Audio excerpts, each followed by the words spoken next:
Hi everyone, my name is Avi. I'm the managing partner and co-founder of Entree Capital.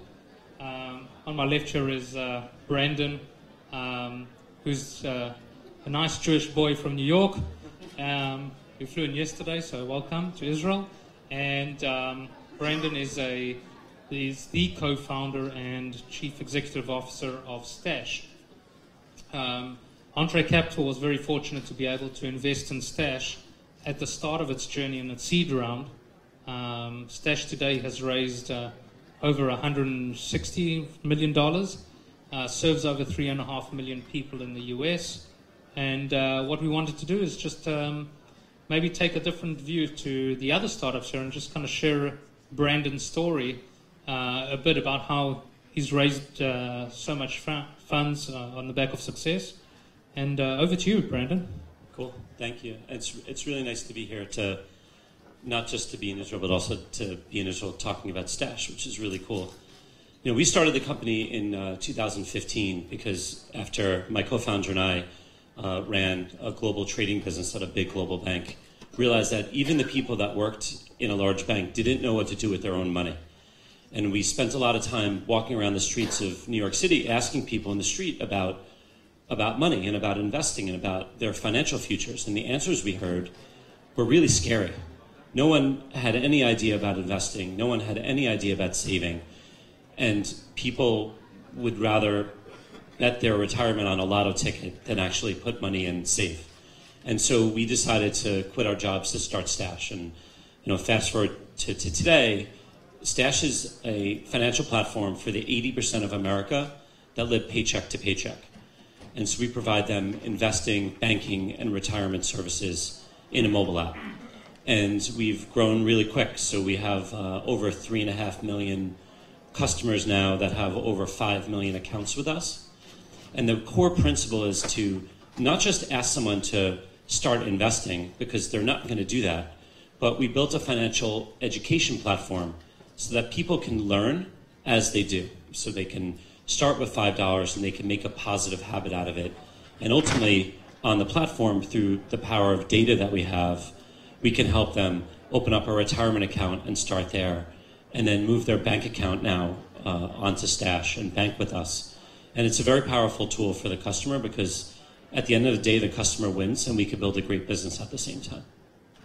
That's great. So, if you look at America today, the savings rate for your average person is ridiculous. I think the average savings people have is something up to $2,500.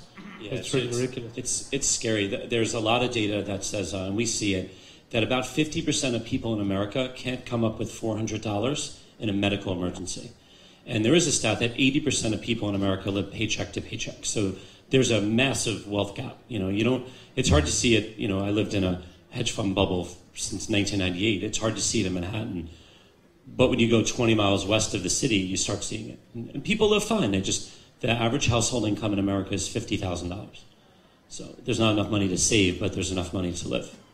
And when you started the business, I remember meeting you in these small little offices in New York, and we were looking at, we just made the investment, and you had a few tens of thousands of users. You were kind of beta, trying to get this thing out. What were the 2 or 3 key points that you would say were differentiators, the things that really made you stand out, the things that kind of made you a better business or a successful business, as opposed to Robinhood, Acorn, and others who also had, financial savings, investing in the markets, things like that? Yeah, that's a good question. I think the first thing I learned is, I had never worked in consumer before. So everything I had done previously to this, my last startup, was B2B. So I had to learn, and my co-founder had to learn, that we had to be very quick to check our egos. And the customer comes first. And, going through beta, I believe, 3.5 years in, I think we're still in beta in my brain, is that you have to be quick to change and quick to listen to the customer. So everything that we knew is wrong, and everything the customer tells us is right. And if enough people tell us the same thing, we need to listen to that and build to solve real problems, not make up problems to solve. And I think that's something that when we really started figuring that out, it took us about a year, our growth rate sped up dramatically. So we went from opening 100 customers a day to really solving more of the problems that our American consumers have, to opening 5,000 to 10,000 accounts a day, and the ramp went very quick. So I think that was a big thing for us, to just be able to listen better and solve problems that are real, that our clients face every day. And then the rest of it's just really, a lot of our time is spent to this day on how do we effectively not give our venture dollars to Facebook. So how do we make sure that we build a product and build a company that's organic and referred, not powered by marketing? And that's something we spend a lot of time working on. We're getting better and better to the point now about 60% of our customers come in organic, word of mouth. If I look back in the beginning, it was 100% driven by marketing spend. So trying to get off of that marketing spend, kind of addiction, onto building, again, products that people love and that they'll share and they'll tell their friends about and ultimately become advocates for, which is the ultimate growth. And I remember that kind of at that time when we were meeting and talking about some of the things, we came up with this idea of paying people to refer friends, and that money not going out of the system but rather staying in the accounts to buy stocks. Another one was keeping our customer acquisition costs low, and then also making the software that much better, reducing the sign-on screens from, I think it was 9 or 10 screens to 3 screens, things like that. So all of that make a big difference, right? Huge, yeah. Avi, you were a big part of helping us look at our registration funnel on that. And everything we've learned, every way we can possibly reduce friction of sign up and registration is so powerful for us. So we in the beginning I think it was like 15 screens, and we worked really hard to get it down to just a few. But we've now become in the US where probably one of the fastest onboardings you could do.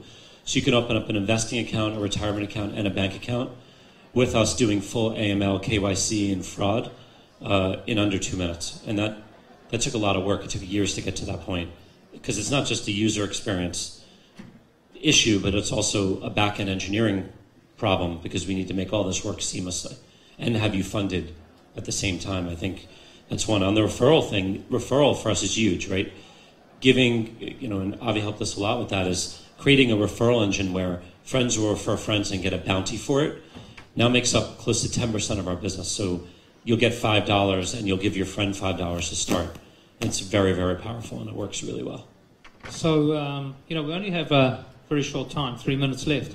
So, maybe do you want to share some of your thoughts about where the state of fintech, as you see it in, the Big Apple and the States, where it's going, one or two key ideas of where you see the world of fintech expanding, where there's opportunity for the people who are attending today? Yeah, we talk about this all the time. I think for the way that we see it at Stash is that for years and years, going back 10 years now or more, the whole fintech world was about unbundling. So we're going to take a big bank and we're going to break it down. I'm going to build an insurance company. I'm going to build investing. I'm going to build banking. And then it changed, and especially from a venture perspective, everyone said, no, you got to rebundle. And then the big rebundling has happened, or at least we're seeing it. The problem that we think that is out there now is everyone says, well, what's the blueprint of a rebundling going to look like? And a lot of people use the blueprints of an incumbent large American bank. And we think that's wrong. The problem with that is that the customer needs to be at the dead center. And if the customer's at the dead center, that means you can solve their problems and meet them where they need to be met. Not, throw a 50-year-old student loan refi, right? Or, trying to sell someone who makes $20,000 a year the ability to buy a Ferrari. Like, big banks do that kind of stuff, and they don't use data. They don't look at the customer effectively. So the platform of Stash is, under construction now. We have banking, investing, and retirement on it, but we don't show everything to everybody. We harness data, and we understand when someone is having either a problem or someone needs something that we have, and then we show it to them, which ultimately helps the customer on their journey. So I think the rebundling will look like a very data-centric, customer-first model, which the incumbents are going to have a big, hard time doing, because it's not a fee-driven model, it's a customer solution-based model. And when you put the customer first, I think these businesses work really well and ultimately yield success, and in our case are able to raise a lot of capital and grow really fast. So another credit card company, online, is that a business today? Do you think it's a viable business, a space for it? I mean, for our customers, I would love to be in the credit card business. We're so focused right now on what we're doing. We are definitely thinking of credit in the future. Yeah. Great. And we're getting a sign to say please finish. So, Brandon, thank you for coming to Israel, and thank you for joining us today and taking of your time. Really appreciate it. And you'll be around, I suppose, for questions outside. All right, wonderful. Thank you.